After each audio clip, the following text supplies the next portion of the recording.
Hello and welcome to JK civil services. तो दोस्तों स्वागत है आपका जेके सिविल सर्विसेज में। तो अगर आप नए हैं इस चैनल पे तो आप हमारा चैनल सब्सक्राइब कर लें और अपने फ्रेंड्स के साथ शेयर भी कर लें। और आप हमारा टेलीग्राम चैनल ज्वाइन भी कर सकते हैं, जहां पे आपको फ्री ऑफ कॉस्ट पीडीएफ्स मिल जाएंगी। और आप हमारी ये ऐप प्ले स्टोर से डाउनलोड भी कर सकते हैं टेस्ट सीरीज़ और पेड बैचेज़ के लिए। तो दोस्तों चलिए हम आज का नया टॉपिक स्टार्ट करते हैं, लाइट। ठीक है, आपके सिलेबस में मेंशन है लाइट एज ए वेव। तो JKSSB के होल सिलेबस को देख के बना रहा हूँ मैं ये लेक्चर, चाहे वो सब इंस्पेक्टर का हो या फिर फाइनेंस अकाउंट असिस्टेंट का, तो दोनों का कंबाइन ही सिलेबस यहाँ पे करवाया जा रहा है। तो चलिए दोस्तों स्टार्ट करते हैं, लाइट के बारे में पढ़ते हैं क्या होता है ये लाइट। तो लाइट क्या है? Light is a form of energy. Light क्या होती है? एनर्जी की एक फॉर्म है दैट मेक अस टू सी, जिसकी वजह से हम कोई भी चीज़ देख सकते हैं। ठीक है, लाइट क्या है? लाइट एक एनर्जी की फॉर्म है जो हमें मदद करती है देखने में। ठीक है, अगर लाइट ना हो तो हम कुछ भी देख नहीं सकते। और ये क्या होती है? हमारी इलेक्ट्रोमैग्नेटिक वेव होती है। कौन सी वेव होती है? Electromagnetic wave. ठीक है, इसको कोई भी मटेरियल मीडियम की नीड नहीं होती ट्रैवल करने के लिए। प्लस ये क्या होती है? ट्रांसवर्स नेचर की होती है। ठीक है, तो ये लॉन्गिट्यूडनल क्या होता है, ट्रांसवर्स क्या होता है, इलेक्ट्रोमैग्नेटिक वेव्स क्या होती हैं, ये हमने वेव टॉपिक के अंदर अच्छे से डिस्कस किया हुआ है। जिसको कोई भी दिक्कत आ रही है वो जाके वहाँ पे क्लियर कर सकता है। ठीक है, तो क्या फिनोमिनन होता है, कैसे हम चीज़ को देख सकते हैं? तो देखो दोस्तों, सपोज करो ये हम है। ठीक है, ये एक पर्सन खड़ा है। ठीक है, ये कोई ऑब्जेक्ट है जिसको वो देखना चाहता है। तो लाइट क्या करेगी? लाइट किसी भी सोर्स से आके उसके ऊपर, उस डिवाइस के ऊपर रिफ्लेक्ट होके फिर हमारी आंखों तक पड़ेगी। उस डिवाइस पे लाइट पड़ेगी, फिर वहाँ से रिफ्लेक्ट होके हमारी आंखों पे जाएगी। जैसे ही हमारी आंखों पे वो रिफ्लेक्टेड लाइट आएगी, हमें कोई भी चीज़ दिखाई देगी। यही फिनोमिनन होता है किसी भी चीज़ को देखने का। ठीक है, और स्पीड ऑफ लाइट सबसे पहले किसने मेजर करी थी? तो वो करी थी रोमर ने। ठीक है, और मैक्सिमम कितनी होती है स्पीड ऑफ लाइट? तो मैक्सिमम होती है वैक्यूम के अंदर, जहाँ कोई भी मटेरियल नहीं होता। ठीक है, तो वैक्यूम के अंदर स्पीड ऑफ लाइट सबसे हाईएस्ट होती है। कितनी होती है? 3 × 10⁸ मीटर पर सेकेंड। 3 × 10⁸ मीटर पर सेकेंड, ये होती है speed of light in vacuum. ठीक है, फिर लाइट को भी फर्दर 2 टाइप्स के अंदर कैटेगराइज किया गया है, एक रे ऑप्टिक्स और दूसरी वेव ऑप्टिक्स। जब लाइट हमारी रे की तरह होती है, जब पार्टिकल नेचर की होती है या रे की नेचर की होती है, जब लाइट की नेचर पार्टिकल नेचर हो या रे की नेचर हो, उसको बोला जाता है रे ऑप्टिक्स। उसके अंदर हम डिटेल में पढ़ते हैं रे ऑप्टिक्स के अंदर, जिसकी प्रॉपर्टी कैसी होती है? पार्टिकल नेचर की। और वेव ऑप्टिक्स के अंदर क्या होता है? Light as a wave. जब हम लाइट को एज ए वेव की तरह ट्रीट करवाते हैं, एज ए वेव की तरह पढ़ते हैं, तो वो आता है हमारा वेव ऑप्टिक्स। मीन्स लाइट के पास दोनों प्रॉपर्टीज़ होती हैं, वो पार्टिकल की तरह भी बिहेव करती है प्लस वेव की तरह भी बिहेव करती है। तो इस वजह से उसको 2 टाइप्स के अंदर कैटेगराइज किया गया है। ठीक है, तो वो कौन कौन से फिनोमिनन हैं जो लाइट की रे नेचर या लाइट की पार्टिकल नेचर को रिप्रेजेंट करते हैं? तो वो आते हैं हमारे photo electric effect, Compton effect, reflection, refraction. तो ये सारे के सारे वो फिनोमिनन हैं जिनके थ्रू हम पता लगा सकते हैं कि लाइट किस नेचर की है, लाइट पार्टिकल नेचर की है या लाइट रे नेचर की है। फिर वो कौन से फिनोमिनन हैं, वो कौन से प्रोसेस हैं जिनके थ्रू हम पता लगा सकते हैं कि लाइट हमारी वेव नेचर की है? तो वो आ गया हमारा इंटरफेरेंस, डाइफ्रैक्शन और पोलराइजेशन। ये 3 प्रोसेस हैं जिनके थ्रू हम पता लगा सकते हैं कि लाइट हमारी किस नेचर की है, वेव नेचर की है। ठीक है, लाइट हैज़ ड्यूल नेचर, उसके पास दोनों नेचर होती हैं, पार्टिकल की भी और वेव नेचर की भी। और light takes 8 minute 20 second to reach earth from sun. ठीक है, सूरज की किरणें धरती तक आने में कितना टाइम लेती हैं? 8 मिनट 20 सेकेंड। 8 मिनट 20 सेकेंड का टाइम लगता है सूरज की किरणों को धरती तक आने के लिए। ठीक है, और मून से धरती पे आने के लिए रोशनी को कितना टाइम लगेगा? 1.28 सेकेंड। कितना?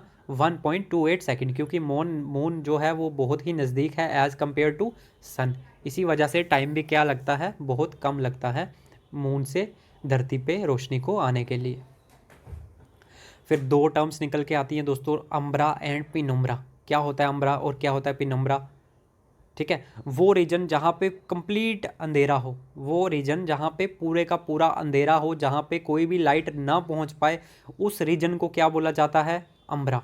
क्या बोला जाता है, अम्ब्रा। इसको कंप्लीट डार्कनेस भी बोला जाता है। और पीनम्ब्रा क्या होता है, the region in which partial light reaches, जहाँ पे थोड़ी थोड़ी लाइट पहुँचती है उस रीजन को क्या बोला जाता है, पीनम्ब्रा। क्या बोला जाता है, पीनम्ब्रा। फिर इक्लिप्स की बात करते हैं, ग्रहण की। ग्रहण भी हमारे पास दो तरह के होते हैं, सोलर इक्लिप्स और ल्यूनर इक्लिप्स, सूर्य ग्रहण और चंद्र ग्रहण। ठीक है, कैसे लगता है सोलर इक्लिप्स, कैसे होता है, जब सन और अर्थ के बीच में कौन आ जाता है, मून। जब सन और अर्थ के बीच में मून आ जाता है तो कौन सा ग्रहण होता है, सोलर इक्लिप्स। सोलर एक्लिप्स बन जाता है। ठीक है, तो जैसे ये सन पर यहाँ से इसकी रोशनी जा रही थी तो ये बीच में ऑब्स्टेकल आ गया, तो यहाँ से जाते जाते जाते जाते ये जो पोर्शन होगा जहाँ पे रोशनी नहीं पड़ेगी धरती के ऊपर, तो वो पार्ट क्या हो जाएगा, हमारा इक्लिप्स कहलाएगा। इसी को बोला जाता है सोलर एक्लिप्स। और ल्यूनर एक्लिप्स क्या होता है, जब सन और मून के बीच में अर्थ आ जाता है। कब, जब सन और मून के बीच में अर्थ आ जाता है, उसी को बोला जाता है ल्यूनर एक्लिप्स। अब यहाँ पे भी सन की रेस जा रही होंगी, बीच में अर्थ आ गई। ठीक है, तो यहाँ पे भी मून के ऊपर क्या हो जाएगा, ये पार्ट अंधेरा हो जाएगा, मतलब ये पार्ट पूरे का पूरा शेडो घेर लेगा। इसी को बोला जाता है ल्यूनर एक्लिप्स। सोलर एक्लिप्स में क्या होगा, सन और अर्थ के बीच में मून आ जाएगा। और ल्यूनर एक्लिप्स के बीच में क्या होता है, सन और मून के बीच में अर्थ आ जाता है। ठीक है, ये फैक्ट्स हैं दोस्तों जो आपको याद रखने हैं। फिर रिफ्रैक्टिव इंडेक्स क्या होता है दोस्तों, तो रिफ्रैक्टिव इंडेक्स होता है, इसको न्यू से डिनोट किया जाता है, न्यू से। ठीक है, ये क्या होता है, speed of light in vacuum. Vacuum के अंदर लाइट की स्पीड कितनी थी, divided by speed of light in the medium. दूसरे मीडियम के अंदर लाइट की स्पीड कितनी है, उन दोनों की जब रेशो लोगे, उन दोनों को डिवाइड करवाओगे, तो वो क्या कहलाएगा, आपका रिफ्रैक्टिव इंडेक्स। अब यहाँ पे भी स्पीड है, यहाँ पे भी स्पीड, तो स्पीड से स्पीड के यूनिट क्या हो जाएंगे, कैंसिल हो जाएंगे। इसी वजह से इसके यूनिट नहीं होते, इसका कोई भी ऐसा यूनिट नहीं होता रिफ्रैक्टिव इंडेक्स का। ठीक है, रिफ्रैक्टिव इंडेक्स का दोस्तों कोई भी यूनिट नहीं होता इसको रिप्रेजेंट करने का, क्योंकि ये क्या होती है, रेशो होती है। तो रेशो से रेशो कैंसिल हो जाती है, जिसकी वजह से इसका कोई भी यूनिट नहीं होता। फिर रिफ्लेक्शन ऑफ लाइट क्या होती है, the returning back of light in the same medium. ठीक है, जब लाइट किसी चीज़ से टकरा के वापस उसी मीडियम के अंदर ट्रैवल हो जाती है, चली जाती है, उसी को बोला जाता है रिफ्लेक्शन ऑफ लाइट। ठीक है, ये इंसिडेंट लाइट जो पड़ी और ये टकरा के जो गई उसको बोला जाता है रिफ्लेक्टेड रे। ठीक है, और ये बीच में ये एक नॉर्मल ड्रा कर दिया हमने, इसके बीच में ये जो एंगल होगा इसको एंगल ऑफ इंसिडेंस बोला जाता है, और ये जो एंगल होगा ये एंगल ऑफ रिफ्लेक्शन बोला जाता है। और लॉज ऑफ रिफ्लेक्शन हमारे पास दो तरह के होते हैं, टू टाइप्स के होते हैं laws of reflection. First law क्या कहता है कि जो एंगल इंसिडेंट रे थी, ये वाली ray incident ray, the reflected ray and the normal, ये तीनों के तीनों क्या कर रहे हैं, एक ही प्लेन के ऊपर लाई कर रहे हैं। कि प्लेन आ गया, ये तीनों के तीनों कहाँ हैं, एक ही प्लेन के ऊपर, तो ये कहता है हमारा लॉ ऑफ रिफ्लेक्शन। फिर सेकंड लॉ क्या कहता है कि law angle of incidence is equals to angle of reflection. जितना एंगल इंसिडेंस का होगा ये वाला एंगल, उतना ही क्या होगा, जितना एंगल ये वाला होगा उतना ही एंगल क्या होगा, ये वाला। Angle of incidence is equals to angle of reflection. फिर अगर हमारी कोई भी सरफेस, किसी बॉडी की सरफेस स्मूथ होगी, बिल्कुल स्मूथ होगी, तो वहाँ पे कौन सी रिफ्लेक्शन होगी, रेगुलर रिफ्लेक्शन होगी, कंटिन्यूसली रिफ्लेक्शन होती रहेगी। और अगर उसी की जगह पे कोई रफ सरफेस होगी, खुरदरी सरफेस होगी, तो वहाँ पे इर्रेगुलर रिफ्लेक्शन होगी। कौन सी, इर्रेगुलर, कंटिन्यूसली नहीं होगी। ठीक है,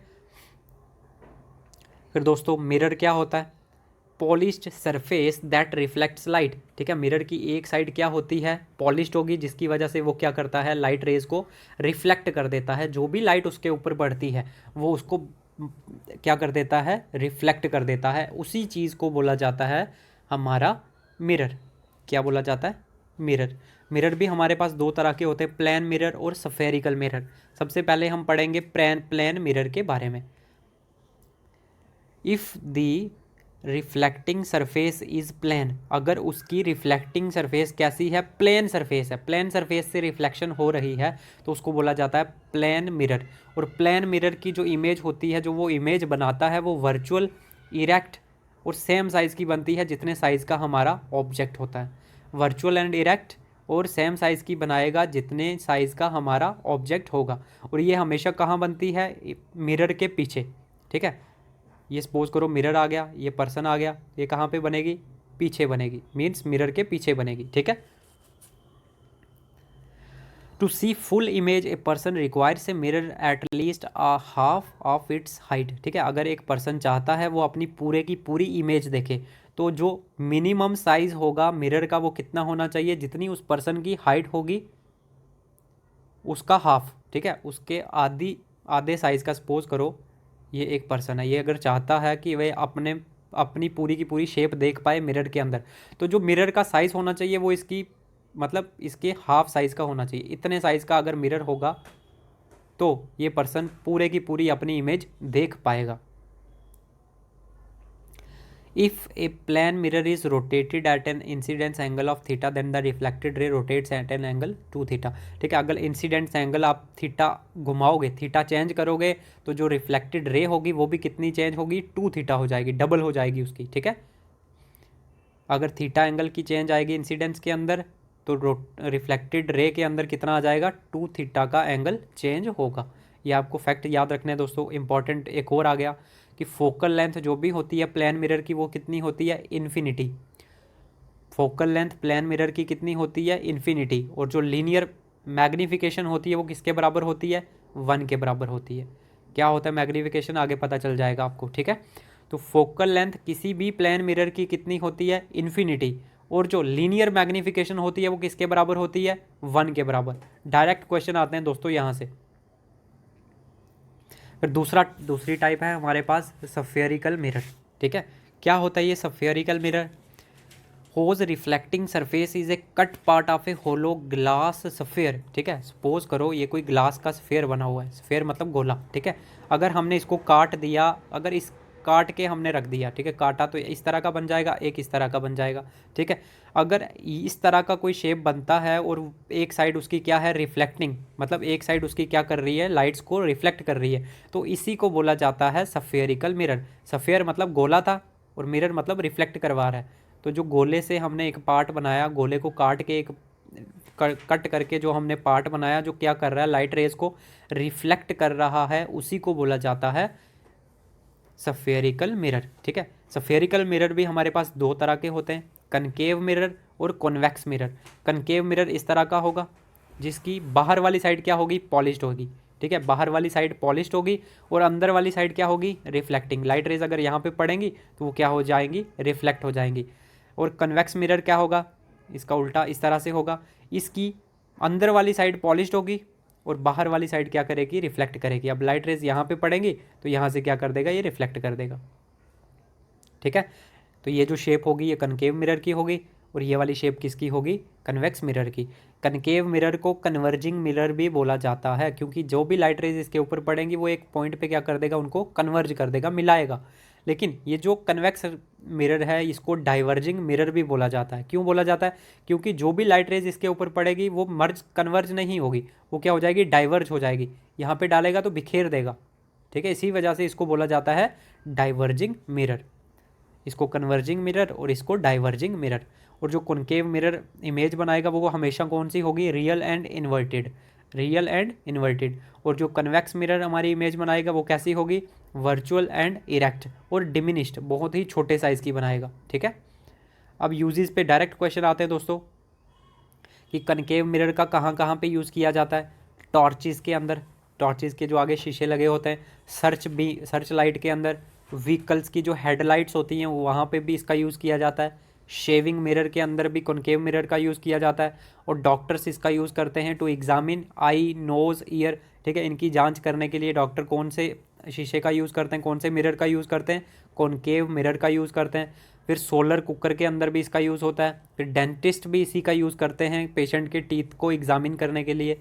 ठीक है, तो ये सारे के सारे यूजेस हैं किसके, कॉनकेव मिरर के। फिर कन्वेक्स मिरर कहाँ कहाँ पे यूज़ किया जाएगा, कन्वेक्स मिरर यूज़ किया जाएगा rear view image in vehicle. Vehicle के अंदर जो शीशा लगा होता है, मिरर लगा होता है ताकि हम पीछे वाली गाड़ियों को देख सकें, तो वहाँ पे भी कौन सा मिरर लगाया जाता है, हमारा कन्वेक्स मिरर। फिर शॉप सिक्योरिटी मिरर, अगर कोई शॉप से छुप छुप के देखना चाहता है कि कोई चोरी तो नहीं कर रहा, कोई कुछ तो नहीं कर रहा, ठीक है, तो वहाँ पे भी शॉप के अंदर भी वो मिरर कौन सा लगाया जाएगा, कन्वेक्स मिरर। इन सोडियम रिफ्लेक्टर लैंप, ठीक है, तो सोडियम रिफ्लेक्टर लैंप के अंदर भी कौन सा मिरर लगाया जाता है, हमारा कॉन्वेक्स मिरर। तो ये सारे के सारे क्या थे दोस्तों, इनके यूजेस, डायरेक्ट क्वेश्चन आते हैं इनके ऊपर। फिर प्लेन मिरर कहाँ कहाँ पे यूज़ किया जाता है, लुकिंग ग्लास के लिए, जो हम शीशा जो शक्ल देखने का काम करता है, ठीक है, जहाँ से हम ड्रेसिंग वगैरह करते हैं, बाल सेट करते हैं, जो शीशा हम देखते हैं वो शीशा कौन सा होता है, हमारा प्लेन मिरर होता है। और कहाँ पे यूज़ किया जाता है, periscope, used in making periscope बनाने के लिए, which is used in submarines, submarines पनडुब्बियों के अंदर जो पेरिस्कोप होता है वो भी किससे मिलके बनाया जाता है, प्लेन मिरर से, ठीक है।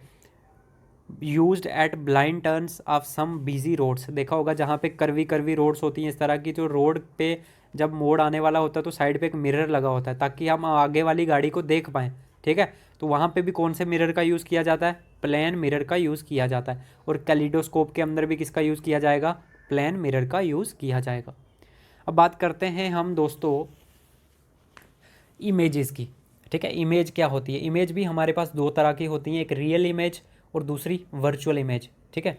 अब आप इतना याद रखो, जो स्क्रीन के ऊपर इमेज ऑब्टेन हो सकती है, जो स्क्रीन के ऊपर इमेज आ सकती है उसको बोला जाता है रियल इमेज, और जो स्क्रीन के ऊपर नहीं आ सकती, स्क्रीन के ऊपर ऑब्टेन नहीं हो सकती, उसको बोला जाता है वर्चुअल इमेज। और वर्चुअल इमेज हमेशा क्या होती है, इरेक्ट होती है, मतलब सीधी बनती है, और जो रियल इमेज होती है वो हमेशा उल्टी बनती है, इन्वर्टेड फॉर्म में बनती है। इतना आपको याद रखना है, जो स्क्रीन के ऊपर इमेज प्रोड्यूस हो सकती है, ऑब्टेन हो सकती है, उसको बोला जाता है रियल इमेज, और ये हमेशा क्या होती है, इन्वर्टेड, रियल एंड इन्वर्टेड। और जो वर्चुअल इमेज होती है कौन सी होती है, जो स्क्रीन के ऊपर ऑब्टेन नहीं हो सकती, ये हमेशा क्या होती है, virtual and erect image. Erect मतलब सीधी।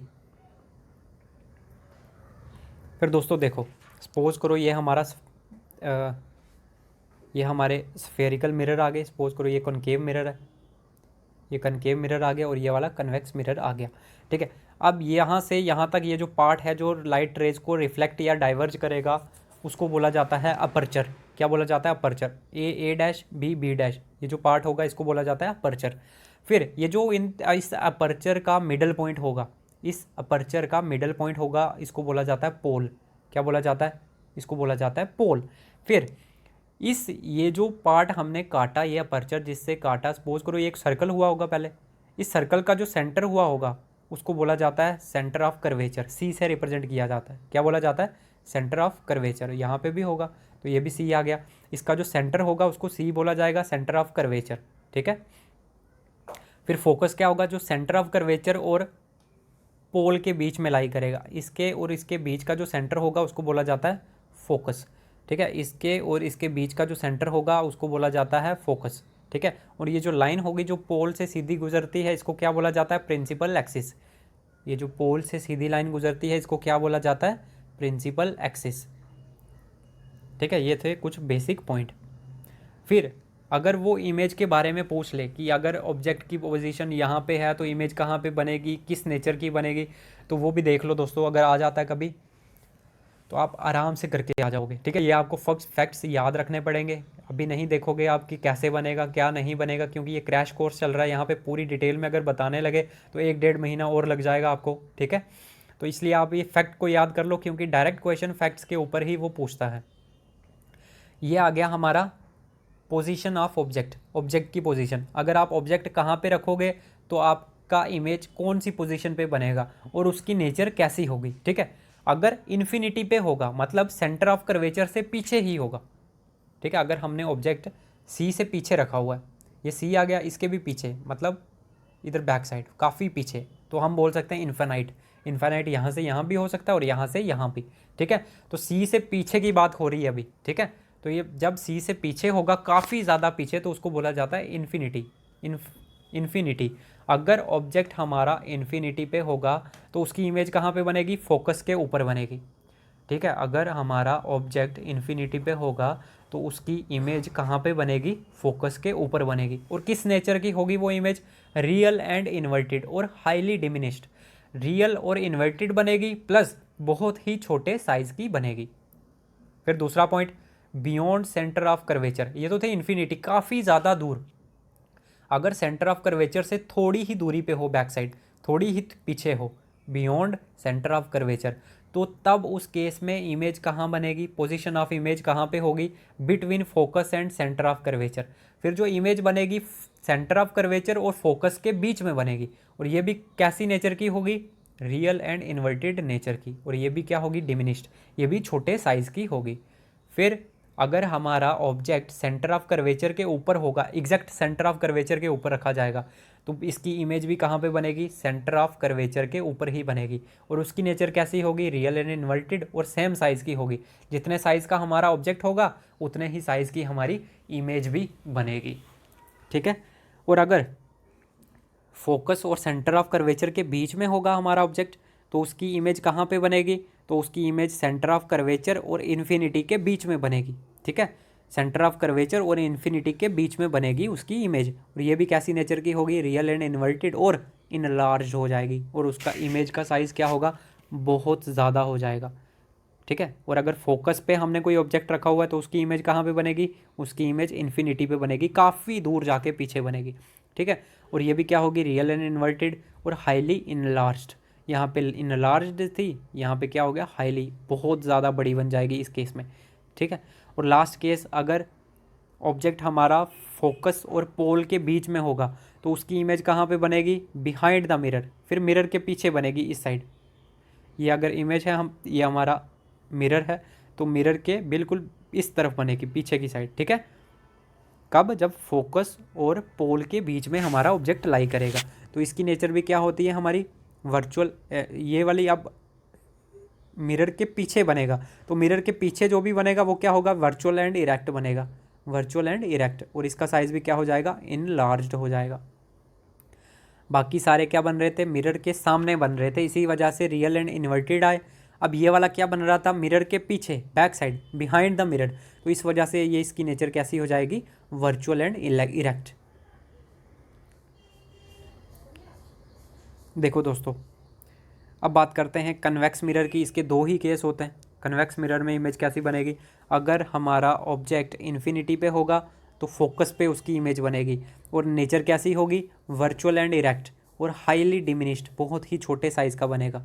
और अगर इन फ्रंट ऑफ मिरर होगा, मिरर के सामने अगर हमने ऑब्जेक्ट रखा हुआ है, तो इमेज उसकी कहाँ पे बनेगी, पोल और फोकस के बीच में, कहाँ पे, पोल और फोकस के बीच में उसकी इमेज बनेगी, ठीक है। और इसकी भी नेचर कैसी रहेगी, वर्चुअल एंड इरेक्ट और डिमिनिश्ड, बहुत ही छोटे साइज़ का इमेज बनेगा यहाँ पे भी, ठीक है। ये सारी की सारी चीज़ें आपको याद रखनी है दोस्तों।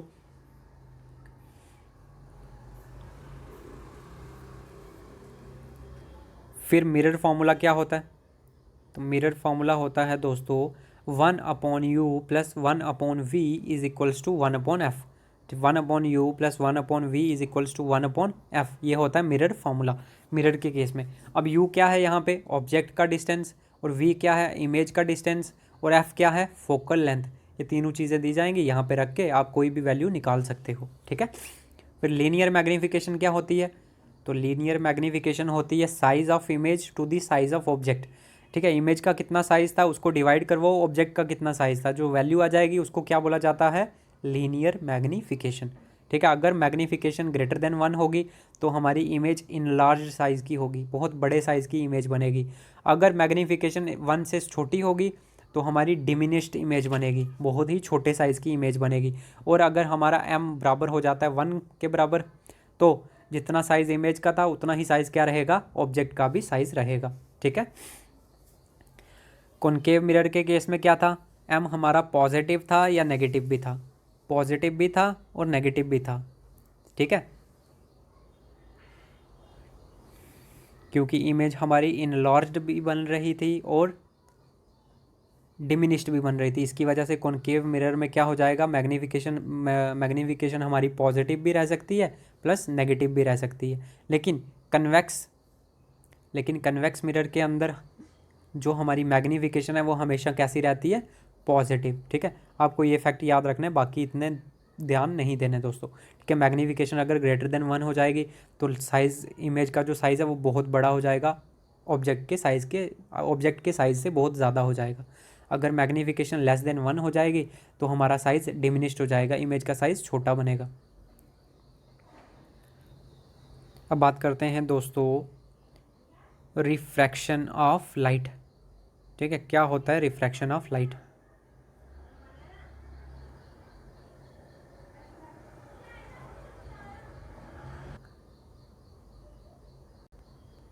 देखो दोस्तों, रिफ्रैक्शन ऑफ लाइट क्या होता है? जब लाइट अपना पाथ चेंज कर लेती है, जब वो एक मीडियम से दूसरे मीडियम के अंदर ट्रैवल करती है, उसी को बोला जाता है रिफ्रैक्शन ऑफ लाइट।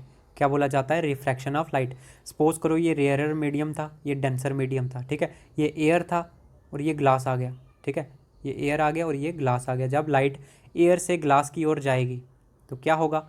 ठीक है, ये आ गया नॉर्मल, हमने ड्रा किया। ये इंसिडेंट लाइट, ये आपने इसको इधर जाना चाहिए था लेकिन गई कहाँ? थोड़ा सा अपना रास्ता क्या कर दिया उसने? चेंज कर दिया, ठीक है। उसको सीधा स्ट्रेट लाइन में जाना चाहिए था लेकिन एक्चुअल में उसने क्या कर दिया? अपना रास्ता थोड़ा सा चेंज कर दिया।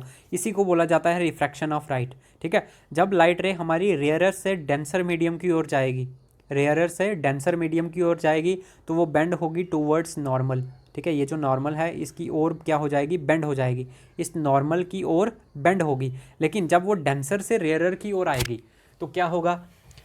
तो वो नॉर्मल से अवे जाएगी, मतलब नॉर्मल से दूर जाने की कोशिश करेगी। ये नॉर्मल था तो यहाँ से यहाँ की ओर जा रही है, तो नॉर्मल से bend away from normal, normal से दूर बेंड होने की कोशिश करेगी, ठीक है। क्या बताया रिफ्रैक्शन ऑफ लाइट के अंदर? जब लाइट अपना रास्ता जब लाइट एक मीडियम से दूसरे मीडियम के अंदर जाती है तो वो अपने रास्ते को थोड़ा सा चेंज कर लेती है, इसी को बोला जाता है रिफ्रैक्शन ऑफ लाइट। जब वो रेयरर से डेंसर मीडियम के अंदर जाएगी तो वो नॉर्मल टूवर्ड्स नॉर्मल बेंड होगी, और जब डेंसर से रेयरर की ओर जाएगी तो bend away from normal, normal से दूर बेंड होगी, ठीक है। इसी रिफ्रैक्शन की कहाँ कहाँ पे एप्लीकेशंस होती हैं, कहाँ कहाँ पे रिफ्रैक्शन का यूज़ किया जाता है? तो जो bottom of a tank or pond containing water appears to be raised, ठीक है। देखा होगा अगर किसी भी पॉन्ड, तालाब या रिवर के अंदर आप जाते हो नहाने के लिए तो आपको देखने में वो कैसा लगता है? ऐसे लगता है कि ये इतना गहरा नहीं होगा, लेकिन जब आप बीच में जाते हो उसके तो वो काफ़ी गहराई में होती है वो चीज़, ठीक है। अगर कोई सिक्का भी पड़ा हुआ है सपोज करो पानी के अंदर, अगर आप उसको उठाने की कोशिश करते हो तो आपको लगता है कि ये पानी के बहुत ही क्लोज है, आप हाथ डालोगे निकाल लोगे। लेकिन जैसे जैसे आप उसके अंदर हाथ डालते रहते हो तो वो काफ़ी गहराई पे होता है, जाते जाते आपको टाइम लगता है, मतलब काफ़ी डेप्थ में होता है वो। एक्चुअल जितनी उसकी डेप्थ होती है उससे कम आपको नज़र आती है। तो ये भी किसकी वजह से हुआ? रिफ्रैक्शन ऑफ लाइट की वजह से, ठीक है। फिर the letters appears raised when viewed through a glass lab, ठीक है। अगर कोई अल्फ़ाबेट लिखे हुए हैं, अगर आप एक ग्लास लैब लेते हो, उसको उसके थ्रू देखते हो वो लेटर्स, तो वो लेटर्स भी आपको थोड़े से ऊपर चढ़े हुए दिखाई देंगे, जैसे वो एक्चुअल थे उससे बड़े बड़े आपको दिखाई देंगे, ठीक है। फिर pencil immersed partially in water appears to be broken, ठीक है। अगर आप पेंसिल को हाफ पानी के अंदर, थोड़े से पानी के अंदर डिप करो, पूरी पेंसिल ना डिप करो, आधी पेंसिल डिप करो, तो आपको पेंसिल ऐसी लगेगी पेंसिल टूटी हुई है, मुड़ी हुई है, ठीक है। लेकिन एक्चुअल में पेंसिल मुड़ी हुई नहीं थी। वो किसकी वजह से आपको लग रहा है? सिर्फ रिफ्रैक्शन ऑफ लाइट की वजह से। फिर देखा होगा जो नींबू पानी बनाने वाले होते हैं, ठीक है, उन्होंने ग्लास में नींबू डाल के रखे होते हैं और बाहर से आप देखते हो उन ग्लास को तो आपको नींबू बहुत बड़े बड़े दिखाई देते हैं। वो भी किसकी वजह से? रिफ्रैक्शन ऑफ लाइट की वजह से, ठीक है। ये सारी की सारी क्या थी? उसकी एप्लीकेशंस ऑफ रिफ्रैक्शन। फिर लॉज ऑफ रिफ्लेक्शन क्या हो गया? लॉज ऑफ रिफ्लेक्शन क्या होते हैं? हमारे पास दो तरह के होते हैं, एक तो वही आ गया incident ray, reflected ray and the normal, all lie on the same plane. ये सारे के सारे क्या करेंगे? एक ही प्लेन के ऊपर लाई करेंगे। और जो रिफ्रैक्शन का दूसरा लॉ होता है उसको स्नेल्स लॉ भी बोला जाता है। क्या बोला जाता है? Snell's law. ये क्या कहता है कि ratio of sine of angle of incidence, ठीक है, sine of angle of incidence divided by sine of angle of reflection, इन दोनों का जब हम साइन निकालेंगे, जैसे थीटा आ गया हमारे पास 90 डिग्री, तो साइन 90 डिग्री इंसिडेंट और साइन 90 डिग्री रिफ्लेक्टेड जितना एंगल बनेगा उसको डिवाइड करेंगे तो जो वैल्यू आएगी वो किसके बराबर होगी? ये कांस्टेंट के बराबर आ जाएगी। उसी कांस्टेंट को क्या बोला जाता है? Refractive index. स्नेल्स लॉ क्या कहता है कि sine of angle of incidence divided by sine of angle of refraction is equals to a constant, और उसी कांस्टेंट को क्या बोला जाता है? Refractive index. यही कहता है हमारा स्नेल्स लॉ। फिर refractive index for violet colour, violet colour के लिए रिफ्रैक्टिव इंडेक्स सबसे ज़्यादा होता है और रेड कलर के लिए रिफ्रैक्टिव इंडेक्स सबसे कम होता है। दोस्तों ये फैक्ट हैं, याद रखने पड़ेंगे आपको, ठीक है। और जब रिफ्रैक्शन होती है तब फ्रीक्वेंसी और फेज़ कभी भी चेंज नहीं होता, बाकी सारी चीज़ें चेंज हो जाती हैं। जब लाइट एक मीडियम से दूसरे मीडियम के अंदर ट्रैवल करती है तब फ्रीक्वेंसी और फेज़ चेंज नहीं होता किस लाइट का, बाकी सारी की सारी चीज़ें क्या हो जाती हैं? चेंज हो जाती हैं। फिर देखो दोस्तों क्रिटिकल एंगल क्या होता है? Critical angle, when angle of incidence for which angle of refraction is 90 degree. वो एंगल जिस एंगल पे आप लाइट रे को छोड़ते हो और आपका रिफ्रैक्शन एंगल कितना हो जाता है, 90 डिग्री। क्या हो जाता है, 90 डिग्री। सपोज करो ये ये आपकी इंसिडेंट रे थी, इंसिडेंट लाइट ये आई, ठीक है। वो इस एंगल, इस तरह से आपने उस लाइट को छोड़ा कि वो जब दूसरे मीडियम में जाए तो 90 डिग्री का एंगल बना के जाए। ये नॉर्मल आ गया तो 90 डिग्री कैसे बनेगा, इधर से पड़ी सीधी इधर जाएगी, ठीक है। तो इस तरह का जो भी एंगल आप देते हो उसको, ताकि रिफ्रैक्शन के बाद लाइट हमारी 90 डिग्री पे जाए, उसको बोला जाता है क्रिटिकल एंगल। क्या बोला जाता है, क्रिटिकल एंगल। फिर एटमॉस्फेरिक रिफ्रैक्शन क्या होती है, एटमॉस्फेयर की लेयर्स, हमें पता है कि एटमॉस्फेयर के अंदर भी बहुत सारी लेयर्स होती हैं, troposphere, stratosphere, mesosphere, thermosphere, ionosphere, exosphere, ये सारी की सारी लेयर्स होती हैं हमारी एटमॉस्फेयर के अंदर, ठीक है। तो इन लेयर्स के अंदर भी तो रिफ्रैक्शन होती होगी, जो इन लेयर्स के थ्रू रिफ्रैक्शन होती है उन्हीं को बोला जाता है एटमॉस्फेरिक रिफ्रैक्शन, ठीक है। अभी इसकी एप्लीकेशंस क्या क्या हैं देखो, oval or flattened shape of sun in the morning and evening, ठीक है। मॉर्निंग के टाइम पे और इवनिंग के टाइम पे आपको सन जो है वो ओवल या फ्लैट सरफेस, फ्लैट शेप का नज़र आता है। ये किसकी वजह से, ये भी हमारा किसकी वजह से होगा, एटमॉस्फेरिक रिफ्रैक्शन की वजह से। फिर ट्विंकलिंग ऑफ स्टार्स, रात को देखते हो आपको तारे टिमटिमाते हुए दिखाई देते हैं, ये भी किसकी वजह से हो गया, एटमॉस्फेरिक रिफ्रैक्शन की वजह से। फिर star seems higher than they actually are, ठीक है। स्टार्स आपको बहुत दूरी पे नज़र आते हैं बट एक्चुअल में उतनी दूरी पे होते नहीं हैं, तो ये भी किसकी वजह से हो गया, ये भी एटमॉस्फेरिक रिफ्रैक्शन की वजह से। फिर advance sunrise and delay sunset, ठीक है। जो सूरज उदय होता है वो भी हमें 2 मिनट पहले ही सूरज उगता हुआ दिखाई देता है, और जब सनसेट होता है, सूरज डूबता है, तो हमें 2 मिनट लेट, जब वो डूब चुका होता है उसके 2 मिनट बाद तक हमें दिखाई देता है। किसकी वजह से, इसी रिफ्रैक्शन ऑफ लाइट की वजह से, ठीक है। ये सारी की सारी एप्लीकेशन थी एटमॉस्फेरिक रिफ्रैक्शन की। फिर स्कैटरिंग ऑफ लाइट क्या होता है भाई, स्कैटरिंग ऑफ लाइट होता है दोस्तों the reflection of light from small sized particles in all direction is called scattering of light. Suppose करो ये छोटे छोटे पार्टिकल्स थे, ठीक है, ये छोटे छोटे पार्टिकल्स आ गए, इनके ऊपर जब लाइट रेस पड़ेगी तो ये क्या करेगी, हर डायरेक्शन के अंदर उनको क्या करेगी, रिफ्लेक्ट करेगी, हर डायरेक्शन के अंदर चारों साइड उनको क्या कर देगी, रिफ्लेक्ट कर देगी। इसी को बोला जाता है स्कैटरिंग ऑफ लाइट, लाइट को बिखेर देना, ठीक है, लाइट को बिखेर देना वही होता है हमारा स्कैटरिंग ऑफ लाइट।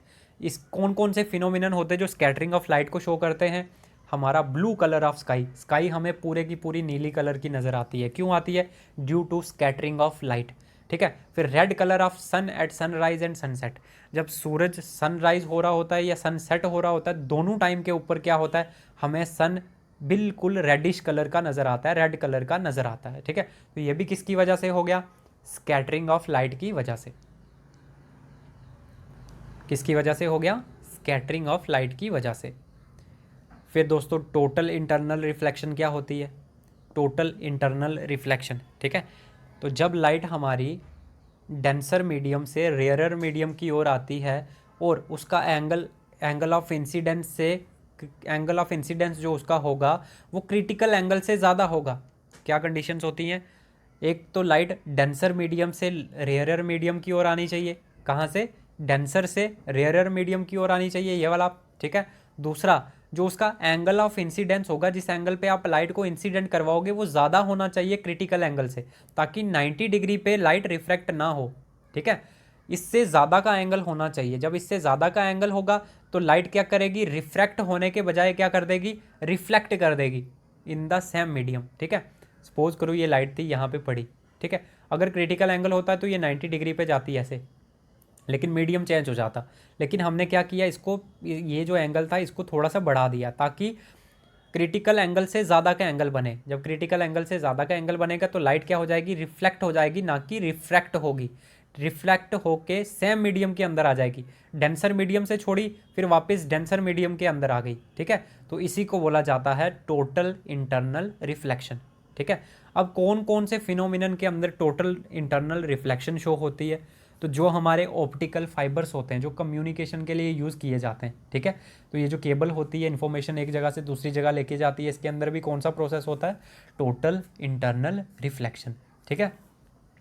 फिर जो मिराज बनते हैं डेजर्ट के अंदर, डेजर्ट मिराज क्या हो गया, illusion of water appears in desert in a hot summer day, जब बहुत ही गर्मी समर का दिन होता है, ठीक है, तो रेगिस्तान के अंदर हमें पानी नज़र आता है कुछ जगह पे, ठीक है, होता नहीं है एक्चुअल में, बट इल्यूजन होती है, एक नज़र आता है हमें, उसको बोला जाता है मिराज। तो वो भी किसके थ्रू होता है, वो भी टोटल इंटरनल रिफ्लेक्शन के थ्रू होता है, ठीक है।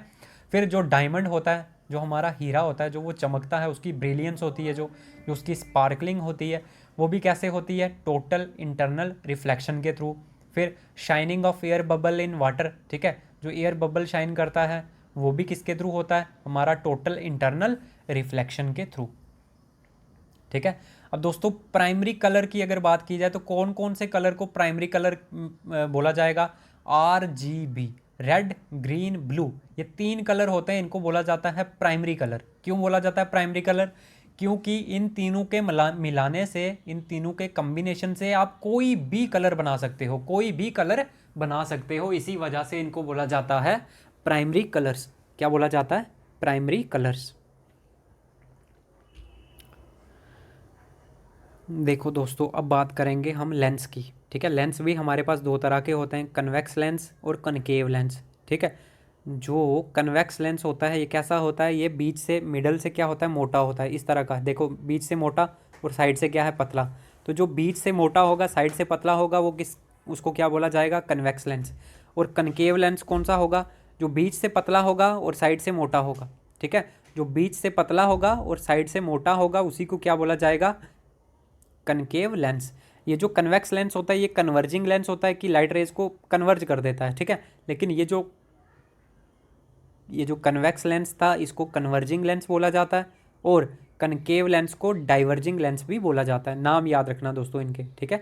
फिर पावर ऑफ ए लेंस, अगर आपको लेंस की पावर निकालनी है तो पावर को डिफाइन कैसे करोगे, सबसे पहले तो पावर ऑफ ए लेंस क्या होती है, एबिलिटी और capacity of a lens to converge और डाइवर्ज लाइट रेज, ठीक है। एक लेंस कितनी लाइट रेज को कन्वर्ज कर सकता है या डाइवर्ज कर सकता है, वो उसकी क्या बन जाती है, पावर, ठीक है। तो पावर किसके बराबर होती है, फोकल लेंथ के इन्वर्स के। Power is equals to 1/f, ठीक है। और जो इसका एसआई यूनिट होता है वो क्या होता है, डायोप्टर। कई बार पूछा जाता है कि पावर ऑफ ए लेंस का एसआई यूनिट क्या होगा, तो वो होगा डायोप्टर, ठीक है। फिर दोस्तों देखो ये जो हमारा कन्वेक्स लेंस होगा इसकी पावर हमेशा क्या होती है, पॉजिटिव, और कनकेव लेंस की पावर क्या होती है, हमेशा नेगेटिव। याद रखना ये भी, कन्वेक्स लेंस की पावर पॉजिटिव होगी और कनकेव लेंस की पावर क्या होगी, नेगेटिव होगी, ठीक है। अगर लेंस हमने बहुत सारे लेंस कांटेक्ट में लगाए हुए हैं एक दूसरे के कांटेक्ट में, तो जो सभी की पावर होगी वो क्या होगी, कम्बिनेशन होगा, सम होगा, जो एक एक लेंस की पावर होगी, ठीक है। सपोज करो ये लेंस है, ये लेंस है, ये लेंस है, ये लेंस है, अगर इन सभी की हमें कम्बिनेशन में पावर निकालनी है तो क्या करेंगे, जो इसकी पावर होगी उसको ऐड करवा देंगे, जो इसकी पावर होगी उसको ऐड करवा देंगे, जो इसकी पावर होगी उसको भी ऐड करवा देंगे, और जो इसकी पावर होगी वो भी ऐड करवा देंगे। सभी का कम्बिनेशन जो बन जाएगा वही क्या कहलाएगा, हमारा power of lens in combination, ठीक है। फिर लेंस फॉर्मूला क्या होता है, 1/v minus 1/u is equals to 1/f। Mirror formula में क्या था, यहाँ पे प्लस था, अब यहाँ पे क्या हो गया, माइनस हो गया, लेंस में माइनस आ जाएगा, ठीक है। फिर दोस्तों डिस्पर्शन ऑफ लाइट क्या होता है, dispersion of light, dispersion of light होता है दोस्तों, सबसे पहले तो ये न्यूटन ने डिस्कवर किया था इसको, इस फिनोमिनन को। अब होता क्या इसके अंदर, the splitting of white light into it's component colours when it passes through a prism, ठीक है। सपोज करो ये एक प्रिज्म है, ठीक है, शीशे का बना हुआ जिसकी 3 साइड होती हैं। जब हम एक वाइट लाइट इसके ऊपर फेंकते हैं तो वो क्या कर देता है, वाइट लाइट को अपने कॉन्स्टिट्यूटेंट कलर्स के अंदर ब्रेक कर देता है, ठीक है। जो जिनसे मिलके वो वाइट लाइट बनी होती है उनके अंदर उनको तोड़ देता है, ठीक है। इसी प्रोसेस को क्या बोला जाता है, डिस्पर्शन ऑफ लाइट। जब एक वाइट लाइट अपने कॉन्स्टिट्यूटेंट कलर्स के अंदर टूट जाती है उसी को बोला जाता है डिस्पर्शन ऑफ लाइट। तो वाइट लाइट के कॉन्स्टिट्यूटेंट कलर्स कितने होते हैं, विबग्योर 7, ठीक है, VIBGYOR, GYOR। Red, orange, yellow, green, blue, indigo, violet. ठीक है, तो जो सबसे टॉप पे रहेगा वो रेड रहेगा और सबसे बॉटम पे कौन सा रहेगा, वायलेट रहेगा। ठीक है, जो सबसे कम बैंड होगा वो रेड होगा और जो सबसे ज़्यादा बैंड होगा वो कौन सा रहेगा, वायलेट सबसे कम क्या होगा, बैंड होगा। सॉरी, वायलेट सबसे ज़्यादा बैंड होगा और रेड सबसे कम बैंड होगा। फिर दोस्तों इसकी कौन सी एग्जांपल है, जैसे जो रेनबो बनता है वो किसके थ्रू बनता है, डिस्पर्शन ऑफ लाइट के थ्रू। ठीक है, तो जो रेनबो हमारा बनता है, इंद्रधनुष बनता है, वो किसके थ्रू बनता है, वो भी डिस्पर्शन ऑफ लाइट के थ्रू ही बनता है। Red deviates least minimum. ठीक है, मतलब रेड कलर सबसे कम बैंड होगा, रेड कलर सबसे कम बैंड होगा और वॉयलेट सबसे ज़्यादा बैंड होगा। ठीक है, याद रखना दोस्तों ये भी फैक्ट।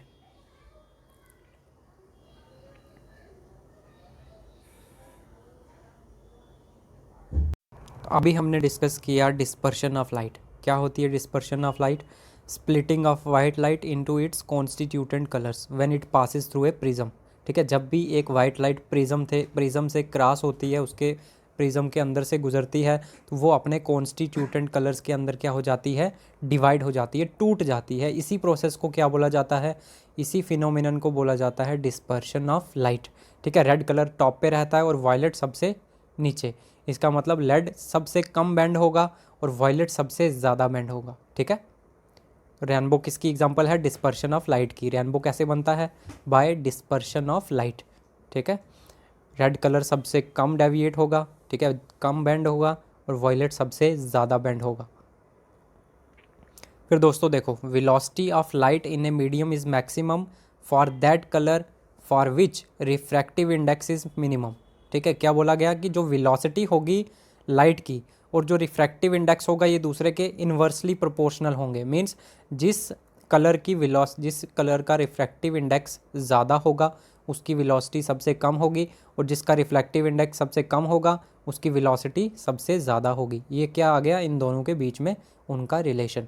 फिर रेड कलर की हाई वेलोसिटी होती है, उसका रिफ्रैक्टिव इंडेक्स क्या होगा, सबसे कम होगा। फिर वायलेट कलर की लोवेस्ट वेलोसिटी होगी और इसका जो रिफ्रैक्टिव इंडेक्स होगा वो क्या होगा, मैक्सिमम होगा। ठीक है, तो वेलोसिटी और रिफ्रैक्टिव इंडेक्स के बीच में कैसा रिलेशन है, इन्वर्स रिलेशन। एक ज़्यादा होगा तो दूसरा कम हो जाएगा। फिर बात करेंगे कलर ऑफ बॉडीज़। बॉडीज़ का जो भी हमें कलर दिखाई देता है वो कैसे दिखाई देता है, तो colour of a body is the colour of light which it reflects. ठीक है, जिस बॉडी का जो भी कलर होगा वो कैसे होगा, जो कलर वो रिफ्लेक्ट करेगी उसी कलर में वो बॉडी हमें नज़र आएगी। ठीक है, जैसे an object is white if it reflects all the components of white light. ठीक है, एक ऑब्जेक्ट हमें वाइट कब दिखाई देगा, जब वो सारे के सारे अपने कंपोनेंट्स को क्या कर देगा, रिफ्लेक्ट कर देगा, सारे के सारे कंपोनेंट्स को रिफ्लेक्ट करेगा तो उस बॉडी का कलर कैसा नज़र आएगा, वाइट नज़र आएगा। और उसी जगह पे अगर कोई ब्लैक बॉडी है, an object is black if it absorbs all the light incident on it. ठीक है, और ब्लैक बॉडी कब नज़र आएगी, काले कलर की कब नज़र आएगी, जब वो सारे का सारा कलर क्या कर लेगी, एब्जॉर्ब कर लेगी। जब सारे का सारा कलर एब्जॉर्ब कर लेगी तो बॉडी का कलर कैसा बन जाएगा, ब्लैक कलर बन जाएगा। और जब बॉडी सारे के सारे कलर्स को क्या कर देगी, रिफ्लेक्ट कर देगी, उस टाइम पे उसका कलर कैसा हो जाएगा, उस टाइम पे उसका कलर वाइट हो जाएगा। ठीक है देखो दोस्तों, अगर कोई रेड रोज़ है, ठीक है, उसको अगर आप वाइट लाइट या रेड लाइट के अंदर देखते हो, ठीक है, रेड रोज़ को अगर आप वाइट लाइट या रेड लाइट के अंदर देखते हो तो वह कैसा नज़र आएगा, आपको रेड कलर के अंदर नज़र आएगा। लेकिन अगर आप उसी रेड रोज़ को ब्लू या ग्रीन लाइट के अंदर देखोगे, ठीक है, ब्लू या ग्रीन लाइट के अंदर रेड रोज़ को देखोगे तो उसका कलर कैसा नज़र आएगा, अब वो रेड कलर का नज़र नहीं आएगा, अब उसका कलर आपको कैसा नज़र आएगा, ब्लैक रोज़ नज़र आएगा उस टाइम पे। कब, जब आप उसको ब्लू कलर या फिर ब्लू या ग्रीन लाइट के अंदर देखोगे तब। ठीक है, लेकिन जब वाइट या रेड लाइट के अंदर देखोगे तब रेड कलर नज़र आएगा, लेकिन जब ब्लू या फिर ग्रीन लाइट के अंदर देखोगे तब रेड रोज़ आपको ब्लैक कलर का नज़र आएगा। अब बात करते हैं दोस्तों इंटरफेरेंस ऑफ लाइट। क्या होती है इंटरफेरेंस ऑफ लाइट? ठीक है, the redistribution of light energy when two light waves of same frequency and constant phase difference travel in same direction and superimpose. ठीक है, जब लाइट एनर्जी रीडिस्ट्रीब्यूट हो जाती है, मॉडिफाई हो जाती है। कब? जब दो लाइट वेव्स, ठीक है, एक ये लाइट वेव आ गई और दूसरी ये लाइट वेव आ गई, जब ये दोनों की दोनों लाइट वेव जिनकी सेम फ्रीक्वेंसी है और सेम फेज डिफरेंस पे हैं, ठीक है, अगर ये एक ही डायरेक्शन के अंदर ट्रैवल कर रहे हैं, अगर ये फॉरवर्ड डायरेक्शन में जा रहे हैं तो दोनों के दोनों फॉरवर्ड डायरेक्शन में जाने चाहिए। फिर जब इनका फेज भी सेम है, फ्रीक्वेंसी भी सेम है, एक ही डायरेक्शन के अंदर ट्रैवल कर रहे हैं, तब अगर ये दोनों वेव्स एक दूसरे के ऊपर सुपर इम्पोज हो जाती हैं, सुपर इम्पोज मतलब एक दूसरे के ऊपर मर्ज हो जाती हैं, एक दूसरे के ऊपर चढ़ जाती हैं, उस टाइम पे जो न्यू वेव बनेगी, जो न्यू वेव बनेगी वो उसकी एनर्जी भी क्या होगी, इन दोनों से अलग होगी, वो क्या हो जाएगी, मॉडिफिकेशन हो जाएगी इन दोनों की, ठीक है। तो उसी को बोला जाता है इंटरफेरेंस ऑफ लाइट। क्या बोला जाता है? Interference of light. ये भी हमारे पास दो तरह की होती है इंटरफेरेंस ऑफ लाइट, एक आ गई कंस्ट्रक्टिव इंटरफेरेंस और दूसरी डिस्ट्रक्टिव इंटरफेरेंस। अब कंस्ट्रक्टिव क्या होगी? When the two wave meet in same phase, जब दोनों की दोनों वेव्स एक ही फेज के अंदर मिलेंगी, उस टाइम पे जो वेव बनेगी, जो इंटरफेरेंस होगी, उसको क्या बोला जाएगा? Constructive interference. और इस टाइम पे सबसे ज़्यादा इंटेंसिटी होती है उस वेव की, क्या होगी? सबसे ज़्यादा मैक्सिमम इंटेंसिटी होगी। कब? जब कंस्ट्रक्टिव इंटरफेरेंस होगी। फिर डिस्ट्रक्टिव इंटरफेरेंस क्या हो गया? जब when the two wave meet in opposite phase, जब दोनों की दोनों वेव मिलेंगी लेकिन उन दोनों का फेज क्या होगा? अपोजिट। ठीक, क्या होगा? दोनों की दोनों वेव्स का फेज क्या रहेगा? अपोजिट रहेगा। उस टाइम पे जो सुपर इम्पोजिशन होगी, उससे जो इंटरफेरेंस होगी, उसको क्या कहा जाता है? उसको डिस्ट्रक्टिव इंटरफेरेंस बोला जाएगा। अब डिस्ट्रक्टिव के केस में क्या हो जाएगा? मिनिमम इंटेंसिटी होगी, और कंस्ट्रक्टिव के केस में क्या था? मैक्सिमम इंटेंसिटी थी, यहाँ पे मिनिमम इंटेंसिटी हो जाएगी, ठीक है। अब इंटरफेरेंस की क्या क्या एप्लीकेशंस है? When kerosene oil spread on the water surface seems to have a decent colour, ठीक है, अगर पानी के ऊपर आप कैरोसिन ऑयल डाल देते हो तो आपको कुछ चमकीला चमकीला कलर नज़र आएगा, वो भी किसकी वजह से होता है? इंटरफेरेंस ऑफ लाइट की वजह से। और क्या एप्लीकेशन है इसकी? Soap bubbles have a brilliant colour in the sunlight, ठीक है, जो सोप का बबल होता है, अगर आप सनलाइट के अंदर उसको देखते हो तो वो भी कैसा अट्रैक्ट होता है? ब्रिलियंट कलर, मतलब काफ़ी अट्रैक्शन होती है उसके अंदर भी। तो ये दोनों की दोनों एग्जाम्पल किसकी हैं? हमारी इंटरफेरेंस ऑफ एप्लीकेशन किसकी हैं? ये दोनों की दोनों, ये दोनों की दोनों है इंटरफेरेंस ऑफ लाइट की। फिर बात करते हैं डाइफ्रैक्शन ऑफ लाइट, ठीक है। डाइफ्रैक्शन ऑफ लाइट क्या हो गया? The bending of light around the corners of an obstacle and spread forward, ठीक है। हमने साउंड के केस में भी डाइफ्रैक्शन ऑफ साउंड भी डिस्कस किया था कि अगर उसके रास्ते में कोई ऑब्स्टैकल आ जाए या कोई रुकावट आ जाए तो वो क्या करेगी? वो लाइट क्या करेगी? इसके कॉर्नर से बेंड होके आगे की ओर चली जाएगी, इसके कॉर्नर से बेंड होके आगे की ओर चली जाएगी। इसी प्रोसेस को क्या बोला जाएगा? इसी फिनोमिनन को क्या बोला जाता है? डाइफ्रैक्शन ऑफ लाइट, ठीक है। अपने पाथ से क्या हो जाएगी? डेविएट हो जाएगी। इसका रास्ता ये वाला था, लेकिन ये इस रास्ते से ना जाके क्या हो गई? थोड़ा सा मुड़ के आगे चली गई, थोड़ा सा मुड़ के यहाँ से भी आगे चली गई। इसी को बोला जाता है डाइफ्रैक्शन ऑफ लाइट, ठीक है। इसकी क्या क्या एप्लीकेशंस हैं? तो इसकी एप्लीकेशंस हैं when high quality microscope shows blurred images. अगर हम कोई भी चीज़ हाई क्वालिटी माइक्रोस्कोप से देखते हैं तो कभी कभार क्या होता है कि वो इमेज को ब्लर इमेज के रूप में शो करवाता है, मतलब इतना क्लियर नहीं शो करता। कभी कभी जो इमेज दिखाई देती है वो ब्लर शेप में आ जाती है, ब्लर इमेज दिखाई देती है। ये किसकी वजह से होता है? ये डाइफ्रैक्शन ऑफ लाइट की वजह से होता है। अब बात करेंगे दोस्तों पोलराइजेशन ऑफ लाइट की, ठीक है। पोलराइजेशन ऑफ लाइट क्या होता है? ये पोलराइजेशन ऑफ लाइट, ये एक ऐसा फिनोमिनन होता है जिसकी मदद से हम लाइट की ट्रांसफ़र नेचर को निकाल सकते हैं, लाइट की ट्रांसफ़र नेचर का पता लगा सकते हैं, ट्रांसवर्स नेचर का। ऐसा कौन सा फिनोमिनन है जिसके थ्रू हम लाइट की ट्रांसवर्स नेचर का पता लगा सकते हैं? तो वो एक ही फिनोमिनन होता है, कौन सा? पोलराइजेशन ऑफ लाइट, ठीक है। अब ये होता क्या है? हमें पता है light is an electromagnetic wave होती है जिसको मटेरियल मीडियम की ज़रूरत नहीं होती ट्रैवल करने के लिए, in which electric field and magnetic field vectors vibrate perpendicular to each other, ठीक है। अब लाइट वेव इलेक्ट्रोमैग्नेटिक वेव है, इसके अंदर एक इलेक्ट्रिक फील्ड होगा और एक दूसरा मैग्नेटिक फील्ड वेक्टर होगा, ये दोनों के दोनों होंगे। इलेक्ट्रिक फील्ड वेक्टर भी होगा और मैग्नेटिक फील्ड वेक्टर भी होगा, ठीक है, जो एक दूसरे के परपेंडिकुलर में क्या कर रहे होंगे? वाइब्रेट कर रहे होंगे, एक दूसरे के परपेंडिकुलर वाइब्रेट कर रहे होंगे, plus and perpendicular to the direction of the propagation of wave, और जिस डायरेक्शन में वेव जारी होगी उन दोनों के भी क्या कर रहे होंगे, परपेंडिकुलर में ये ऑपरेट कर रहे होंगे। ठीक है, तो इसी को बोला जाता है इलेक्ट्रोमैग्नेटिक वेव, जहाँ पे सारे के सारे कंपोनेंट्स उसकी प्रोपोगेशन की डायरेक्शन के परपेंडिकुलर में क्या करते हैं, वाइब्रेट करते हैं।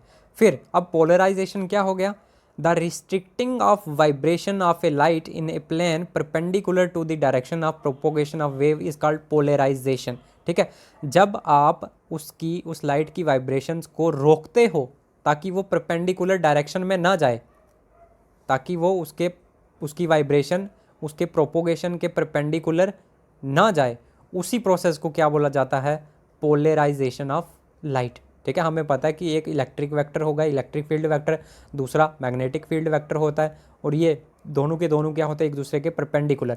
प्लस ये और किसके परपेंडिकुलर होते हैं, जिस डायरेक्शन में वेव हमारी ट्रैवल कर रही होती है उसके भी परपेंडिकुलर डायरेक्शन में होता है।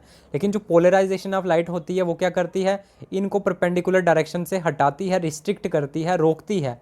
ठीक है, तो इसी प्रोसेस को बोला जाता है पोलराइजेशन ऑफ लाइट।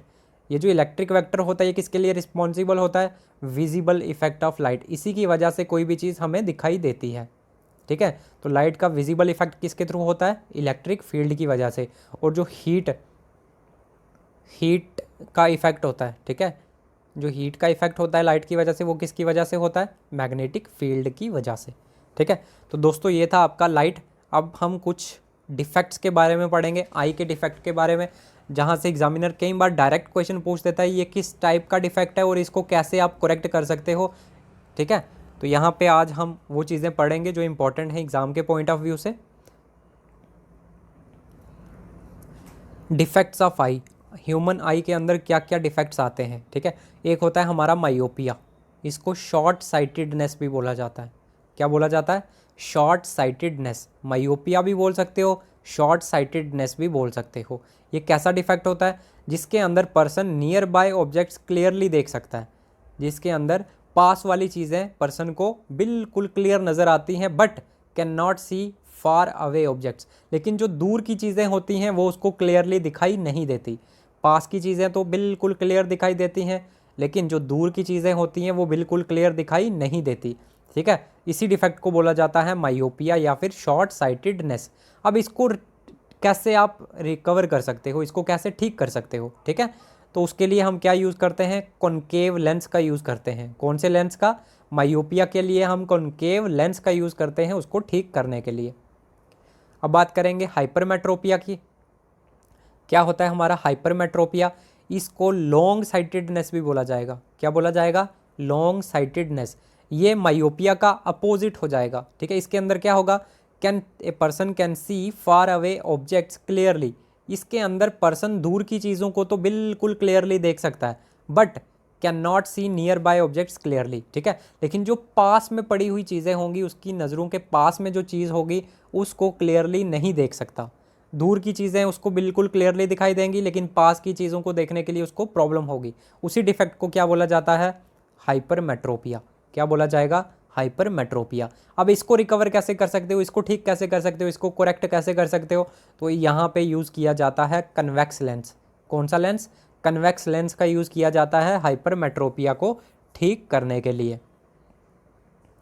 अब बात करेंगे प्रेस बायोपिया, थर्ड वन। क्या होता है ये प्रेस बायोपिया, ये जो प्रेस बायोपिया डिफेक्ट होता है ये जर्नली ओल्ड एज के अंदर पीपल में आता है। लोगों के अंदर जैसे जैसे उनकी एज बढ़ती जाती है तो एज के साथ ये डिफेक्ट आना आंखों के अंदर शुरू हो जाता है।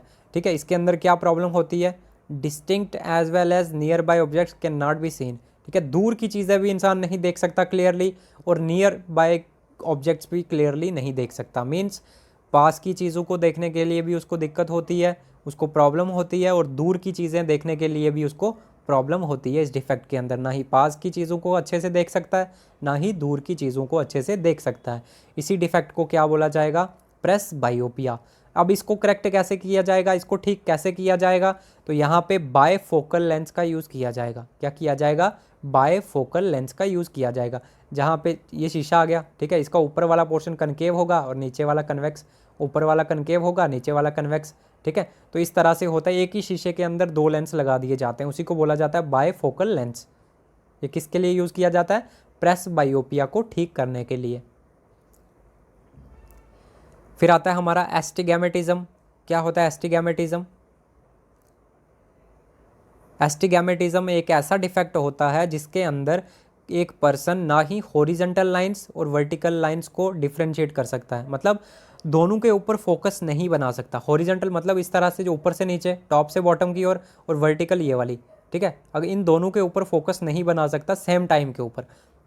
अगर ये सारी की सारी लाइनें उसके सामने रखी जाएं, अगर उसको बोला जाए कि यहाँ पे पॉइंट पे फोकस करो, यहाँ पे पॉइंट पे फोकस करो, तो वो horizontal as well as vertical direction की लाइंस पे फोकस एक टाइम पे नहीं कर पाएगा। इसी डिफेक्ट को क्या बोला जाएगा? एस्टिगैमेटिज्म। ठीक है, फिर इसको ठीक कैसे किया जा सकता है, इसको करेक्ट कैसे किया जा सकता है? तो इसको ठीक करने के लिए, इसको करेक्ट करने के लिए हम कौन से लेंस का यूज़ करेंगे? सिलेंड्रिकल लेंस का यूज़ करेंगे। कौन से लेंस का यूज़ किया जाएगा? सिलेंड्रिकल लेंस यूज़ किया जाएगा एस्टिगैमेटिज्म को ठीक करने के लिए।